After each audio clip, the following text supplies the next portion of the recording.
Kabang-abang ang mga nangyayaring eksena sa Royal Blood. Makikitang sama-sama ang magkakapatid na royalist na sina Christoph, Margaret, Beatrice and Napoy kasama ang sina Diana at mga investigador sa sala ng mansyon ng mga royalists. Pinaliwanag naman ng investigador kay Emil na hindi basta-basta pwedeng padalo sa desisyon dahil mahirap magpakulong ng maling tao. Ang sagot ni Emil, pwede naman sila ma-technical kung tamang suspect ang mahuli nila pero kulang sa ebidensya, at lahat ng kanilang pagod ay mabubura lamang. Tinanong din ni Emil na kung maaari ay mag-iwan sila ng entrapment.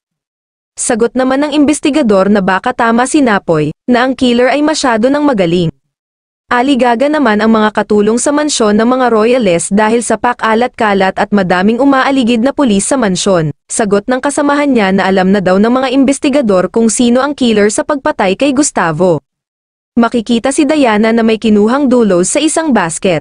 Si Beatrice naman ay may kung anong tinatago sa compartment ng kanyang sasakyan. Habang si Margaret ay kinuha ang maliit na espadang hawak ng anghel na estetua. Pinapaliwanag ng mga investigador sa pamilya royalist na may nakita silang mga traces ng lason at wine na tumutugma sa nakita sa autopsy ni Gustavo, at habang chine check ay may nakita silang fingerprint sa handle ng sireng. Tanong ni Margaret sa mga investigador, alam na ba nila kung sino ang killer? Sa labas ng kwadra ng mga kabayo, tinutukan ng baril ni Christoph si Napoy. Papatayin ba ni Christoph si Napoy, gaya ng pagpatay nito sa kanyang ina? Sino nga ba ang totoong pumatay kay Gustavo? Abangan ang mga kapanapanabik na episode na ito sa Royal Blood. Kung nagustuhan nyo po ang aking munting video, please like, comment and subscribe. Thank you for watching Camille VMB Official.